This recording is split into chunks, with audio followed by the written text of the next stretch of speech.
శ్రీరామదూత హనుమాన్, శ్రీరామదూత హనుమాన్, శ్రీరామదూత హనుమాన్, శ్రీరామదూత హనుమాన్. మంత్రి అయినటువంటి సుమంత్రుడు అరణ్యానికి వెళ్ళి సీతారాములు ఎలా ఉన్నారు అన్న విషయాన్ని చూసి తిరిగి వచ్చి కౌసల్యతోటి దశరథుడితోటి మాట్లాడుతున్నప్పుడు ముందు మా కోడలు ఎలా ఉంది అని అడిగారు. కొడుకు కాదు. ఎందుచేత అంటే తన కొడుకుని నమ్ముకుని వచ్చినటువంటి పిల్ల, ఆ పిల్ల సంతోషంగా ఉండగలుగుతోందా అరణ్యంలో అని అడిగితే సుమంత్రుడు అంటాడు, బాలేన రమతే సీత బాలచంద్ర నిభానన రామ రామే హ్యదీనాత్మ విజనేపి వనేసతి అంటాడు అయోధ్యకాండలో. ఆమె సాక్షాత్తు బాలాత్రిపుర సుందరి. ఆ తల్లి లలితాపరాభట్టారిక, ఆమెయే జగన్మాత అయినటువంటి శ్రీ మహాలక్ష్మి అయోనిజ. అందుకే తానే అనసూయమ్మతో చెప్పుకుంది, నేను పుట్టినప్పుడు నేనే పేరుంచుకున్నాను, సీత అని పేరు పెట్టుకున్నాను. అధమే కృషత క్షేత్రం లంగలా దుద్ధితామయ క్షేత్రం శోధయతా లబ్ధ్వా నామ్నా సీతీతి విశ్రుత అన్నాడు జనక మహారాజు గారు బాలకాండలో. ఆ సీతమ్మ తల్లి యొక్క చరిత్రని విశ్వామిత్రుడితో చెప్తూ, ఆమెకి పేరు నేను ఉంచలేదు, నేను యజ్ఞం చేద్దామని నాగలి పెట్టి భూమిని దున్నుతున్నప్పుడు తనంత తాను భూమిలోంచి పైకి లేచింది. ఏదో పద్మావతీదేవిలా మందసంలో లభించలేదు, ఉద్ధిత భూమిని చీల్చుకుని చెట్టు లేచినట్టు పైకి లేచింది. నేను ఆమెని చేత్తో పట్టుకుని, ఈమె నాకు భూమిలోంచి పైకి లేచి లభించింది, ధర్మమునందు ఈమె నాకేమవుతుంది అని నిలబడ్డాను. నిలబడితే అంతరిక్షీచవాగుప్త ప్రతిమా మానుషీకిలా, అంతరిక్షంలోంచి వాక్కు వినపడింది, ధర్మేణ తనయాతవ, నీకు కుమార్తెగా రావాలని అయోనిజ అయినటువంటి జగన్మాత భూమి నుండి పైకి లేచి నీకు లభించింది, అందుచేత ఈమె ధర్మము చేత నీకు కుమార్తె అని వినపడింది. జనకుని కుమార్తె కాబట్టి జానకి అని పిలిపించుకుంది. కానీ నామ్నా సీతీతి విశ్రుత అన్నాడైన.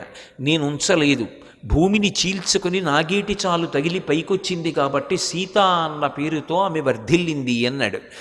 అటువంటి జగన్మాత అయోనిజ, ఒక మనుష్య కాంత ఎంత శక్తిని పొందుతుందో పాతివ్రత్యం చేత, భర్తని అనుగమించడం అనేటటువంటిది ఎంత గొప్ప ధర్మమో లోకానికి ఆవిష్కరించడం కోసమని ఆ తల్లి పరమపాతివ్రత్యాన్ని వ్రతంగా చేపట్టింది. మనుష్యకాంతగా వచ్చిన శ్రీరామాయణంలోనే సుందరకాండలో అంటుంది, అసందేశాత్తు రామశ్చ తపసశ్చానుపాలనాత్ నత్వాం కుర్మి దశగ్రీవా భస్మ భస్మార్హితేజస అంటుంది. నా భర్త రాముడి అనుజ్ఞ లేదు, లేకపోతే నా పాతివ్రత్య శక్తి చేత నిన్ను బూదికుప్పగా చేసి ఉండేదాన్ని కేవలం నా మాట చేత అంటుంది. అంతటి మహాపాతివ్రత్యాన్ని అవలంబించినటువంటి తల్లి, ఒక పతివ్రత యొక్క శక్తి ఎలా ఉంటుందో చెప్పినటువంటి తల్లి. అందుకే వాల్మీకి మహర్షి నిజానికి రామాయణానికి పెట్టుకున్న పేరు సీతాయాశ్చరితం మహత్, ఇది సీతమ్మ కథ అని చెప్పుకున్నారు.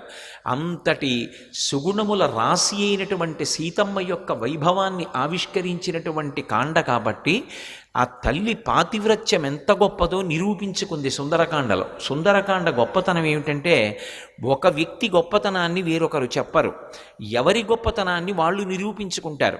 హనుమ తానెంత గొప్పవారో తాను నిరూపించుకుంటారు.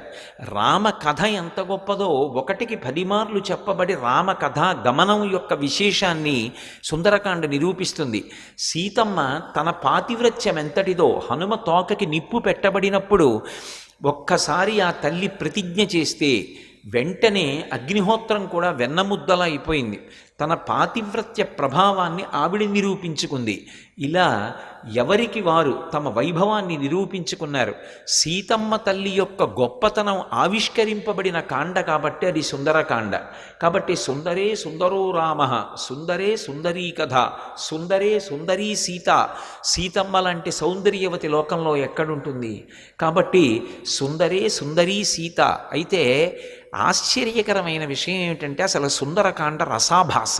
ఎందుచేత అంటే రాముడికి సీతమ్మ పట్ల అనురాగం, సీతమ్మకి రాముడి పట్ల అనురాగం. అందుకని బాలకాండ, అయోధ్యకాండ, అరణ్యకాండ రసావిష్కారం. సుందరకాండ దగ్గరికి వచ్చేటప్పటికీ రావణాసురుడికి సీతమ్మ యందు ఎనలేని అనురాగం, సీతమ్మకి రావణుని పట్ల ఎనలేని ద్వేషం. అలా పరస్పర విరుద్ధ రసాలు ప్రవహిస్తే రసాభాస అయిందంటారు. రసాభాస అయినటువంటి కాండలో పరమాద్భుతమైనటువంటి పాతివ్రత్య రసము, భక్తి రసము ఆవిష్కరించి రెండు విరుద్ధ విషయాల్ని ఆవిష్కరించి లోకానికి ఆదర్శాన్ని నెలకొల్పిన కాండ సుందర కాండ. సర్వం శ్రీ ఉమామహేశ్వర పరబ్రహ్మార్పణమస్తు. స్వస్తి.